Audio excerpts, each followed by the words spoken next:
ہم نے یہ کور کمانڈر کے گھر میں حملہ کیا، اور وہاں جا کے یہ بھی سننے ہیں، ذرا سنیں بات، کہ وہاں جو کاغذات جو سیکرٹ فائلز پڑی تھی ان کو کسی طرح آگ لگانی تھی یا کیا کرنا تھا۔ یہ عمران خان کہہ رہا ہے کہ فوجی انسٹالیشنز کے اوپر اٹیک کرو، اور ادھر پھر کوئی سیکرٹ فائلز، یہ بھی کہیں 164 کے بیان لکھوانے کی کوشش ہو رہی ہے ان لوگوں سے، میجسٹریٹ کے سامنے جا کے کہے کہ جی عمران خان نے مجھے بھیجا تھا وہاں، اور آگ بھی لگانے کو اور پھر وہ کوئی فائلیں بھی جلانے کو۔ اب میں جو یہ کرنے کی کوشش کر رہے ہیں، میرا آپ سے سوال ہے، پہلی چیز کہ کیا یہ پبلک مان جائے گی اس کو کہ عمران خان چاہے گا کہ فوجی نہتے شہریوں سے فوج کے اوپر اٹیک کروائے گا عمران خان؟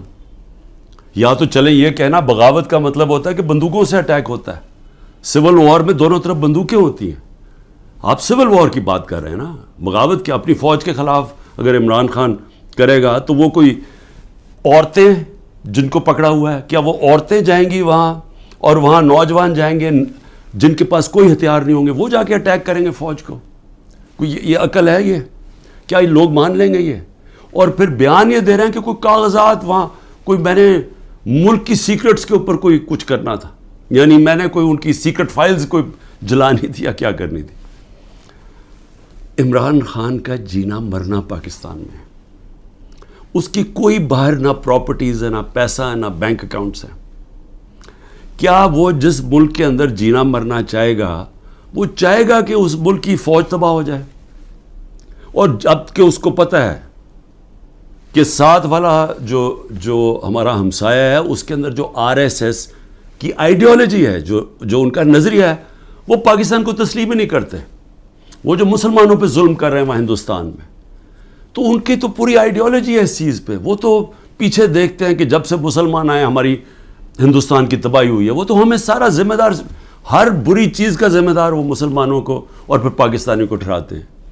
تو کیا عمران خان جو ایک آزاد انسان ہے، وہ چاہے گا کہ اپنی فوج کمزور ہو جائے؟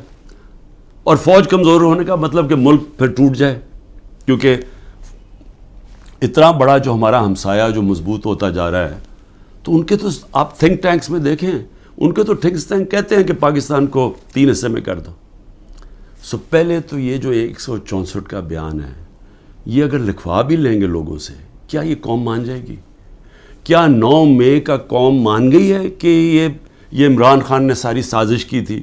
یعنی اپنے اوپر یہ حملہ کروایا پہلے کمانڈو سے، اور اپنے آپ کو پھر اس نے جیل میں ڈلوایا، اور پھر وہ سارا پلان کے تحت اس نے فوج کے اوپر حملہ کروا دی۔ کیا یہ قوم مان گئی ہے؟ یہ جو سازش ہے، بغاوت ہے، یہ قوم مان گئی ہے کہ عمران خان بہت بڑا غدار ہے؟ اور اگر آپ نے چیک کرنا ہے تو اوپینین پولز دیکھ لیں، سرویز اٹھا کے دیکھ لیں، کوئی سروے اٹھا کے دیکھ لیں، دکانوں میں نکل جائیں، بازاروں میں پوچھیں کہ کیا یہ واقعی عمران خان نے بغاوت کی تھی؟ اور میں آپ کو اس لیے یہ کہہ رہا ہوں کہ دیکھیں، جو پبلک اوپینین ہے وہ اس طرح کنٹرول نہیں ہو سکتا۔ آپ پروپیگنڈا سے پبلک اوپینین کو نہیں کنٹرول کر سکتے کہ یہ اگر 164 کا بیان آ بھی جائے گا، عمران خان کو جیل میں بھی ڈال دیں گے، سزا بھی دلوا دیں اس کو، سالوں میں جیل میں رکھ لیں، کیا قوم مان جائے گی اس کو؟ کیا دنیا مان جائے گی؟ کیا جو بیرون ملک پاکستانی ہمارا سب سے بڑا اثاثہ بیٹھا ہوا ہے، 1 کروڑ پاکستانی باہر بیٹھا ہوا ہے، جن کی دولت سارے 25 کروڑ پاکستانیوں سے زیادہ ہے، اور وہی پھر سے میں کہتا ہوں، جب انشاءاللہ اس ملک کو ہم اٹھائیں گے ایک دن، تو وہ ان کی انویسٹمنٹ آئے گی جو بچائے گی شروع میں پاکستان کو، اور پھر دنیا سے انویسٹمنٹ آئے گی۔ تو میں ایک تو یہ کہنا چاہتا تھا کہ یہ اور کئی لوگوں کے اوپر تشدد کیا گیا ہے، بری طرح تشدد کیا گیا، اور صرف یہ بیان دلوانے کے لیے۔ اس کے علاوہ جو ہمارے سینئر لوگوں کو رکھا ہوا ہے جیلوں کے اندر ابھی تک، ان سے صرف وہ کہ جی بس بیٹھ کے کہہ دے کہ میں تحریک انصاف چھوڑ رہا ہوں۔ پھر ایک اور سازش چل رہی ہے، وہ کیا ہے؟ سازش یہ ہے جی کہ ہمارے اندر لوگ چھوڑے ہوئے ہیں، ہماری اپنی پارٹی کے ہی، اور وہ جو جن کو انہوں نے توڑ لیا، جن کو انہوں نے کہلوا دیا کہ جی اب تو عمران خان کے اوپر کانٹا ڈال گیا، اس نے تو آنا نہیں ہے، تو وہی لوگ جا کے ہمارے لوگوں کو، جو ہمارے ٹکٹ ہولڈرز ہیں پنجاب میں، یا جو ہمارے ایکس ایم پیز ہیں، ان کو جا کے کہہ رہے ہیں کہ جی اب عمران خان نے تو آنا نہیں ہے، اس کے اوپر تو فیصلہ ہو گیا کہ اس کے اوپر تو ہم نے کانٹا ڈال دیا، تو اس نے آنا نہیں ہے، پارٹی بھی ختم ہو جائے گی اب. تو اس لیے بہتر یہ ہے کہ آپ ایک اور کسی، یا یہ جو پی ڈی ایم کی پارٹیز میں چلے جائیں، یا جو بھی ہم نے نئی کوئی پارٹی بنائی اس کے ساتھ چلے جائیں.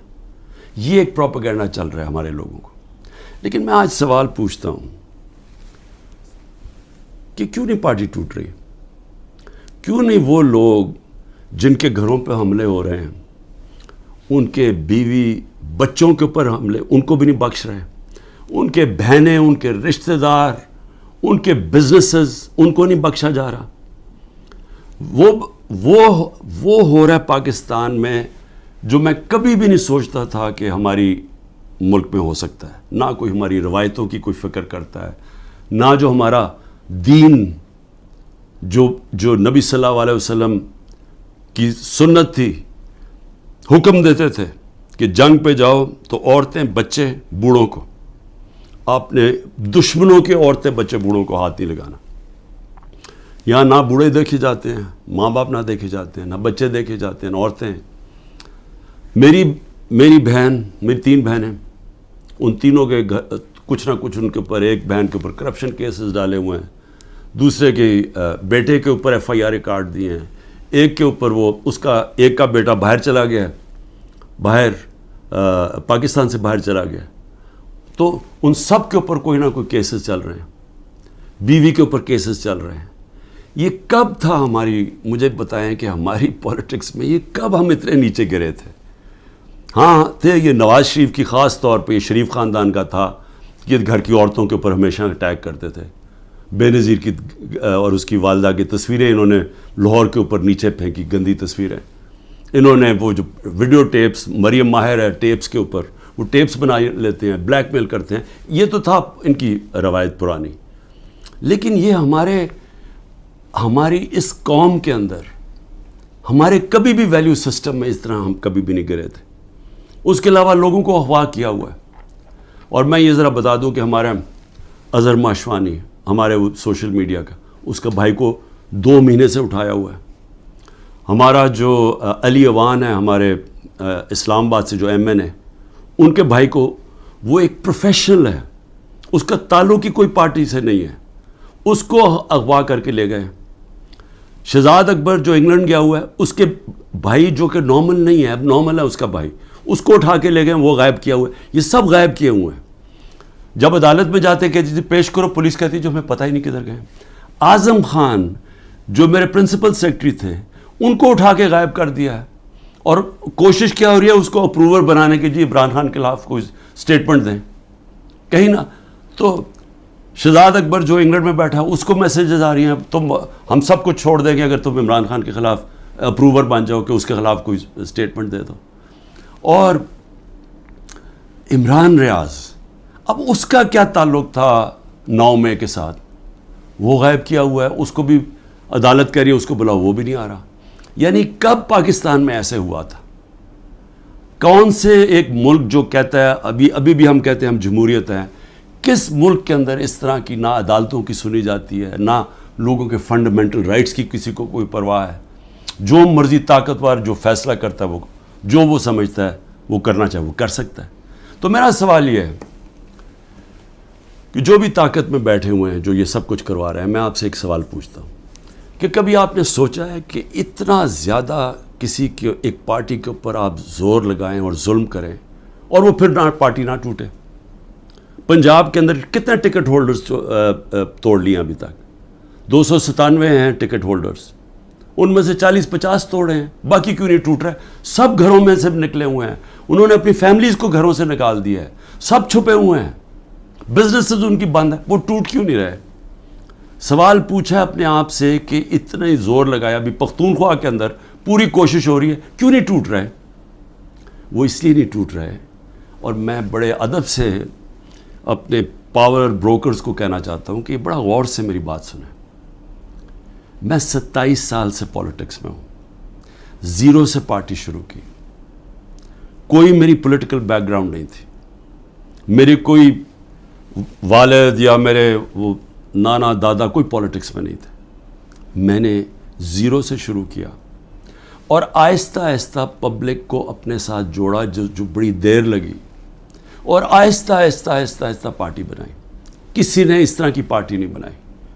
ذوالفقار علی بھٹو پہلے 8 سال ایک ملٹری ڈکٹیٹر کے منسٹر رہے تھے، اور پھر رائٹ لیفٹ کی سیاست کی ساری پولیٹکس ختم کر دی تھی. ایوب خان نے ایبڈو لگا دیا تھا، سارے پولیٹیکل پارٹیز بین کر دیا تھا. اس کے اندر ذوالفقار علی بھٹو نے پھر پیپلز پارٹی بنائی، اور ان کو بھی 4 سال لگے اور وہ پھر پاور میں آ گئے. اور اس کے علاوہ باقی کسی کا باپ پارٹی تھا، کسی کا دادا تھا، کسی کا نانا تھا. ایک نواز شریف نے وہ کس طرح پارٹی بنائی. جنرل ضیاء نے فیصلہ کیا، جنرل جیلانی نے ریکویسٹ کی کہ جی یہ بڑا اچھا بچہ ہے، اس کو لے آئیں. والد صاحب نے کہا کہ جی اور کسی کام کا نہیں تو چلو اس کو پولیٹکس میں ڈال دو. وہ پولیٹکس میں آ گیا. اس کو مینوفیکچر کیا گیا. GHQ کے اندر نواز شریف مینوفیکچر ہوا. ایک ٹیسٹ ٹیوب بیبی پیدا کی گئی پولیٹکس میں. وہ اس طرح پولیٹکس میں آیا تھا. تو تجربہ، میں صرف یہ کہہ رہا ہوں کہ جس آدمی نے زیرو سے پارٹی شروع کر کے 2 پارٹی سسٹم بریک کر کے آج اللہ کا کرم ہے سب سے بڑی پارٹی ہے پاکستان میں، تو کم از کم میرے ویوز ہی سن لیں. کیونکہ یہ جو بھی آپ حربے استعمال کر رہے ہیں یہ آپ کامیاب نہیں ہونے لگے. یہ آپ ملک کی تباہی کریں گے لیکن آپ کامیاب نہیں ہوں گے. کیونکہ دیکھیں، جب ایک آئیڈیا، اور یہ پولیٹکس یہ 90 کی دہائی کی پولیٹکس نہیں ہے. 90 کی دہائی میں پولیٹکس کیا تھا؟ الیکٹیبلز تھے. اسٹیبلشمنٹ انہیں ایک طرف ایک پارٹی کا ساتھ دیتی تھی، الیکٹیبلز تھوڑے ادھر چلے جاتے تو پارٹی جیت جاتی تھی. یہ تھی 90 کی دہائی کی پولیٹکس. اور پھر یہی آگے جب جنرل مشرف نے کیا پہلے 2/3 اکثریت والی نون لیگ، ان کو کوئی تشدد نہیں کیا گیا. ان کو کسی صوبے دار کا بھی ٹیلی فون آتا تھا نا تو وہ سیدھا کاف لیگ پہ چلے جاتے تھے. کوئی مشکل نہیں تھی، کوئی بزنسز نہیں بند ہوئی، کوئی جیلوں میں نہیں ڈالا. ساری کی ساری نون لیگ کاف لیگ پہ چلی گئی. اور اگر وہ جو باقی، میں پھر سے کہتا ہوں، جو بچے ہوئے تھے نون لیگ والے، اگر ان کے اوپر 5% بھی وہ تشدد کرتے جو ہمارے پہ ہو رہا ہے، انہوں نے بھی کاف لیگ پہ چلے جانا تھا. تو وہ پولیٹکس، وہ زمانہ چلا گیا ہے. یہ اب پولیٹکس ہے 1970 کی پولیٹکس. یہ آ گئی ہے نظریے کی پولیٹکس. 1970 کے بعد پاکستان میں نظریہ ختم کیا گیا تھا. جنرل ضیاء الحق نے نان پارٹی بیس الیکشن کروا کے نظریہ ختم کر دیا تھا. وہ جو 1970 کے اندر جو نظریاتی پولیٹکس تھی، اس نے سارے پرانے پولیٹیکل ہاؤسز کو اڑا دیا. ویسٹ پاکستان میں ذوالفقار علی بھٹو نے، اور ایسٹ پاکستان میں مجیب الرحمان نے. صرف نظریہ جیتا تھا. یہ آ گئی ہے نظریاتی پولیٹکس. یہ جو ہمارے لوگ ہیں وہ اتنی مشکلات کے بغیر کیوں نہیں چھوڑ رہے؟ کہ ان کو پتہ ہے کہ جب وہ چھوڑیں گے ان کی پولیٹکس ختم ہو جائے گی. ان کو پتہ ہے کہ ووٹر جو نیچے بیٹھا ہوا ہے، وہ ووٹر کہہ رہا ہے کہ اگر آپ نے تحریک انصاف کے ٹکٹ کے اوپر نہ لڑے ہم آپ کو ووٹ نہیں دیں گے. وہ لوگ کہہ رہے ہیں جن کے اپنے ووٹ بینکس ہیں، ان کا اپنا ووٹ بینک کہہ رہا ہے کہ آپ کو صرف ہم تب جتائیں گے جب آپ تحریک انصاف پہ کھڑے ہوں گے. تو قوم کے دل تو اللہ کے ہاتھ میں ہے. اللہ جب لوگوں کے دل بدل دیتا ہے تو انگریزی میں پھر فریز آ جاتا ہے کہ an idea whose time has come. No number of armies can destroy an idea whose time has come. جتنی مرضی فوجیں ہوں، وہ جب ایک نظریے کا وقت جو اللہ ڈالتا ہے دلوں میں، جب وہ آ جاتا ہے آپ کچھ نہیں کر سکتے. آپ جو بھی کریں گے وہ بیک فائر کرے گا. 14 مہینے سے کوشش کیا جا رہا ہے کہ نظریہ کو ختم کرنے کا، اور 14 مہینے سے کوئی سروے کروا لیں، آپ کو بار بار ایک ہی رزلٹ آئے گا کہ لوگ اور زیادہ تحریک انصاف کے ساتھ آ گئے. اس لیے میری ریکویسٹ یہ ہے کہ یہ پولیٹیکل انجینئر سے ملک کو تباہ کر رہے ہیں. اس وقت ضرورت ملک کو پولیٹیکل سٹیبلٹی کی ہے. پولیٹیکل انجینئرنگ کے جی سارے بندر بانٹ کر دو، یہ چھوٹے چھوٹوں کو کسی کو یہ دے دو اور سیٹیں بانٹ دو پارٹیز کے بیچ میں تھوڑی تھوڑی، اور اپنے بھی لوگوں کو، اور پھر الیکشن کمیشن کے ساتھ دھاندلی کر کے جتا دو. یہ ملک کو ڈی سٹیبلائز کرے گا، یہ سٹیبلٹی نہیں لے کے آئے گا. اس میں بجائے سیاسی استحکام آنے پہ جس کی وجہ سے معاشی طور پہ استحکام آئے گا، یہ الٹا ہو جائے گا. اس سے ملک تباہی کی طرف جا رہا ہے. اور میں وہ پاکستانی ہوں، پھر سے میں ریپیٹ کرتا ہوں، میں نے یہ ملک کے چھوڑ کے نہیں جانا، میں نے اس ملک کے ساتھ یا اوپر جاؤں گا یا نیچے جاؤں گا. میں وہ پاکستانی آپ کو ایک ملک کی خاطر کہہ رہا ہوں کہ یہ راستہ نہ پکڑیں جس طرف ہم جا رہے ہیں، یہ ظلم نہ کریں. اس کا کوئی فائدہ نہیں ہونے لگا سوائے ملک کو نقصان ہونے لگا. اور یہ اگر خیال ہے اب تک آپ کا کہ میں اس پریشر میں آ جاؤں گا، یہ جو 180 کیسز ہیں 200 کر دیں کیسز، جیل میں ڈال دیں، ڈسکوالیفائی کر دیں، اس سے مجھے کوئی فرق نہیں پڑے گا، کیونکہ میں نے تو جو بھی ہوگا میں تو اپنے نظریے کے ساتھ کھڑا ہوں. لیکن یہ انجینئرنگ سے ملک کو وہ نقصان ہوگا جو ہماری معیشت کوئی بھی نہیں سنبھال سکے گا، اور وہ سب کے ہاتھ سے نکل جائے گی.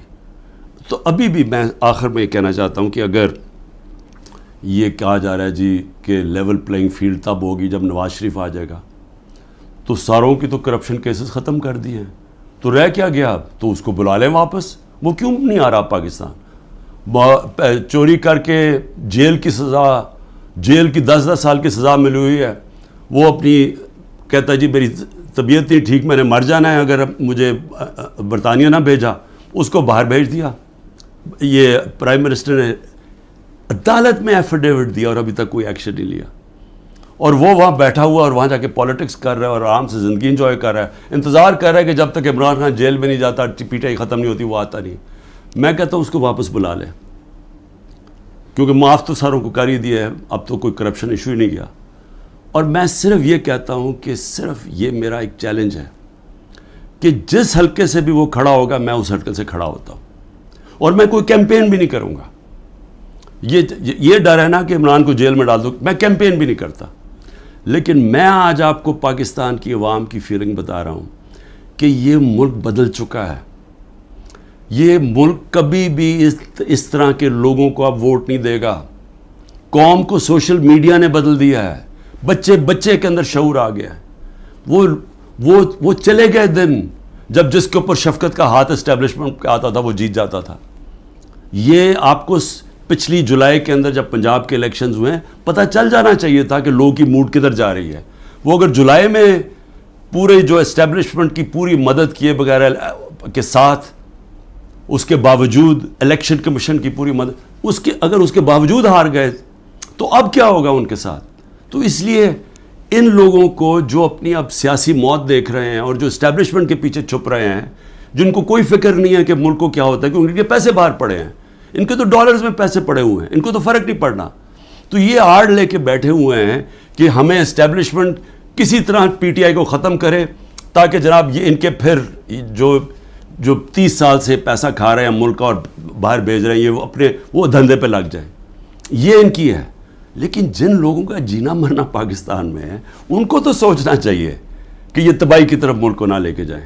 پاکستان زندہ باد.